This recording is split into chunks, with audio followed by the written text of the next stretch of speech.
नमस्कार, कैसे हैं आप। पूर्ण विश्वास है आप और आपका परिवार अच्छा होगा। ईश्वर से प्रार्थना करता हूं आप और आपका परिवार हमेशा अच्छा रहे। आपको देखिए, नेहरू को लेकर के जो है ना, मोदी सरकार और बीजेपी जिस तरह से हमलावर रहती है, अब कांग्रेस ने भी रणनीति बनाई है कि पहली बार जिस तरह से कांग्रेस नेहरू के बारे में सुनती रही है, सेम एपिसोड अब बीजेपी और मोदी के लिए किया जाए। और कल नरेंद्र मोदी पर उनके राजनीतिक जीवन के अब तक के सबसे बड़े हमले होने जा रहे हैं। मतलब कि मुक्केबाजी वाले हमले नहीं, राजनीतिक हमले। अब तक आपने जितने हमले सुने, राफेल वाफेल चौकीदार चोर है, इससे बड़े हमले कल होने जा रहे हैं। नरेंद्र मोदी की जो सबसे बड़ी यूएसपी है, देशभक्ति, और मैं जिसको कहते हैं कि अपने रहते मैं देश को नहीं झुकने दूंगा, इन्हीं दोनों मुद्दों पर कल कांग्रेस और राहुल गांधी और पूरा जो इंडिया गठबंधन है वो नरेंद्र मोदी को घेरेगा। आप वीडियो देख रहे हैं, आपका बहुत बहुत धन्यवाद। जिन्होंने चैनल सब्सक्राइब नहीं किया उनसे उम्मीद है चैनल सब्सक्राब कीजिए। भाई दूसरे जो रवीश है, दूसरे लोग हैं, वो सब एजेंडेबाज हैं, उनको भी तो आगे बढ़ाते हैं। भाई हम तो राष्ट्र की बात करते हैं, जो किसी को बुरी लगे चाहे जो है अच्छी लगे, सच बात बताते हैं। तो सब्सक्राइब कर लीजिए जिन्होंने नहीं सब्सक्राइब किया है। मैं बताता हूँ, देखिए कल क्या होगा। कल संसद का जो बजट सत्र है उसका दूसरा चरण शुरू हो रहा है। इसमें आपको ये तो पता ही है कि ओम बिरला के खिलाफ जो है अविश्वास प्रस्ताव आएगा।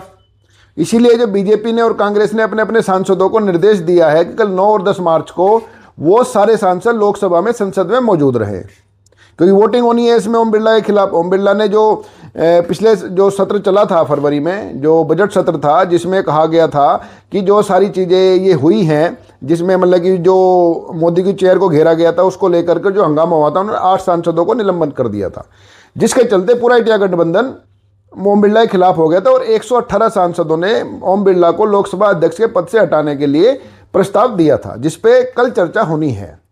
मोदी ने भी कहा कि ओम बिरला सब जानते हैं और उद्दंड बच्चों को कैसे ठीक करना वो ये भी जानते हैं। इसका मतलब साफ है कि भाई इस प्रस्ताव को लेकर के तो जो है ना बीजेपी पूरी तरह चौकन्नी है। लेकिन बीजेपी की जो मुसीबत बढ़ी है वो बढ़ी है ईरान वाले मसले पर।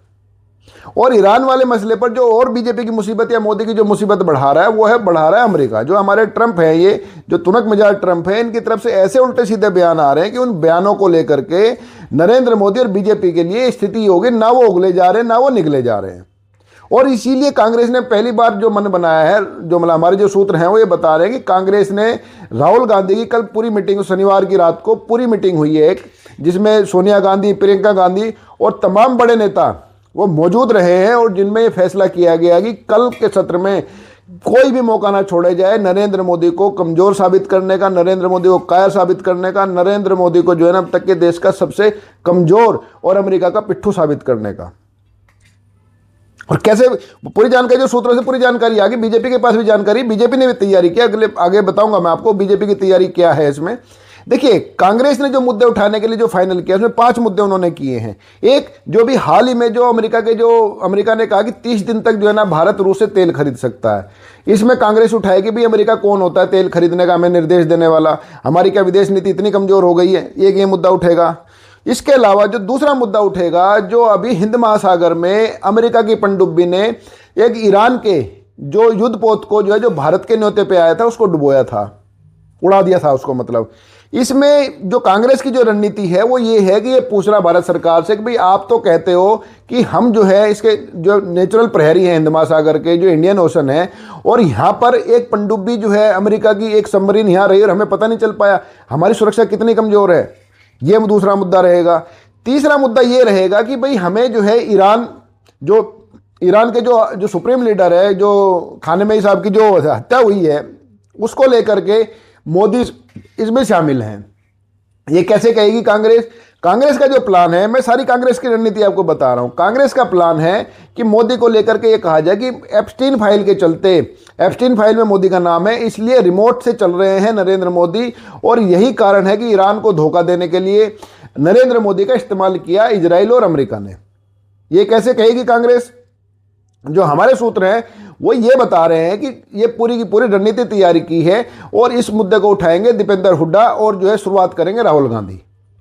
वो ये कहेंगे कि भाई जब इजराइल के दौरे पर नरेंद्र मोदी गए तो उसके ठीक 2 दिन बाद इजराइल ने ईरान के ऊपर हमला किया, और 28 तारीख को ही, 26 फरवरी को वहां से, और 28 फरवरी को ही पूरी लीडरशिप पूरी ईरान की जो है उन्होंने उड़ा दी। नरेंद्र मोदी के दौरे का इस्तेमाल करके भाई दुनिया का सबसे बड़ा लोकतंत्र का प्रधानमंत्री अगर किसी दूसरे देश के दौरे पर गया तो ये सब मान के चलेंगे उस दौरान हमला नहीं होगा। तो कांग्रेस यही मुद्दा उठाएगी। देखिए, ये रणनीति जो है, ये पूरी की पूरी जानकारी जो है बीजेपी के पास ही पहुंच गई है। बीजेपी ने भी पूरी तैयारी की है कि 1962 से लेकर के अब तक की जितनी भी कांग्रेस ने गलतियां की है उन सबको उठाने की। लेकिन कांग्रेस क्योंकि अब विपक्ष में है और मोदी अब जो है इसमें सत्ता में है, तो कल वाला दिन जो है, कल जो संसद में होगा अब तक के राजनीतिक इतिहास का नरेंद्र मोदी के सबसे तीखा बहसबाजी और जिस तरह के हंगामेदार ये अब की बार ये दिन होगा, क्योंकि नरेंद्र मोदी पे इस तरह के हमले किए जाएंगे। अब तक नरेंद्र मोदी को राहुल गांधी ने मतलब कि जो चौकीदार चोर है, राफेल में कमीशन खा लिया, इस तरह की चीज़ें की जो गलत साबित हुई है बाद में।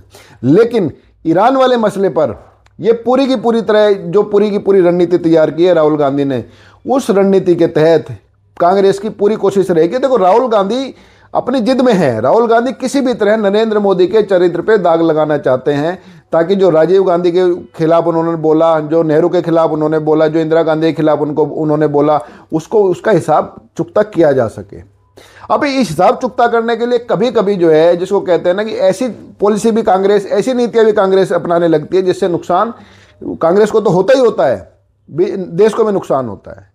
जो खामने वाले मसले पे जो कांग्रेस जो कल हंगामा करेगी, उस वाले मसले पर जो ना देश की विदेश नीति कमजोर होनी तय है, क्योंकि जवाब तो कांग्रेस जब तीखे हमले करेगी तो जवाब तो भारत की तरफ से भी आएगा, मतलब भारत सरकार की तरफ से भी जवाब आएगा ही आएगा।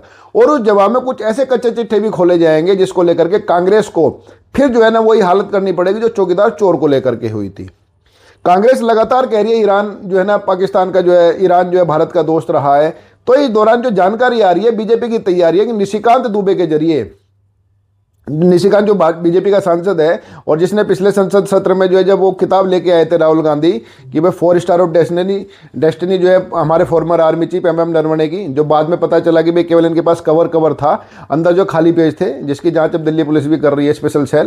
तो निशिकांत दुबे के जरिए, हमारी जानकारी के अनुसार निशिकांत दुबे के जरिए 1962 से लेकर के, और ईरान ने जो ऑपरेशन सिंदूर CAA के जो है प्रदर्शन के दौरान और धारा 370 हटने के दौरान जो पाकिस्तान का समर्थन किया था, जो सुप्रीम लीडर रहे जो आयतुल्ला खोमनेई जो है ईरान के, उनकी जो समर्थन किया था इन सभी घटनाओं के दौरान पाकिस्तान का, उसकी जानकारी भी कल सदन में देंगे। और इस तरह की जानकारी मिलने के बाद कांग्रेस के लिए असहज स्थिति पैदा होना तय है।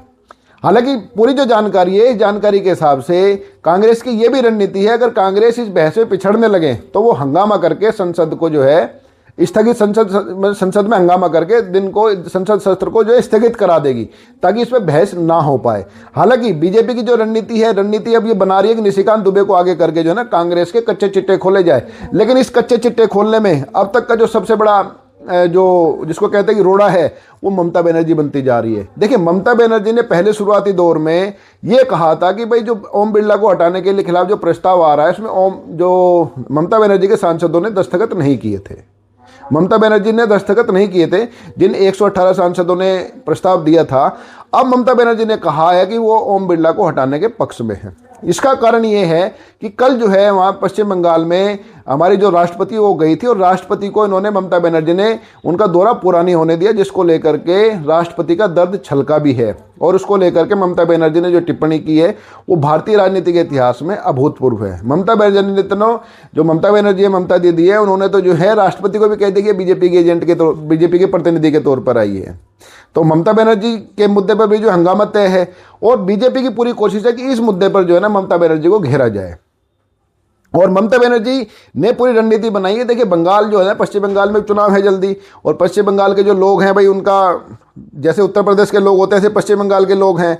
तो पूरे मुद्दे को, जो देश की विदेश नीति है, ईरान का मुद्दा, जो तेल खरीदने का मुद्दा, इसको भारत की जो स्वाभिमान से जोड़ करके इस पूरे मुद्दे को जो है ना पश्चिम बंगाल के जो चुनाव में भुनाए, और इसको भारत को कमजोरी के तौर पर दिखाए। जो मोदी की जो 56 इंच की जो इमेज है, 56 इंची सीने की इमेज है, इसको जो है खोखला साबित किया जा सके। ये ममता बनर्जी और इंडिया गठबंधन की पूरी रणनीति है। इसलिए कल का दिन जो है ना, अब तक के जो मोदी का जो राजनीतिक जीवन है प्रधानमंत्री बनने के बाद का, अब तक का सबसे जो है ना जिसको लंबा दिन साबित होने जा रहा है, कि जिस तरह के हमले कल कांग्रेस करेगी और उसका जो जवाब बीजेपी देगी, उससे बिल्कुल तय है कि सत्र जो है बड़ा ही जबरदस्त हंगामेदार रहेगा।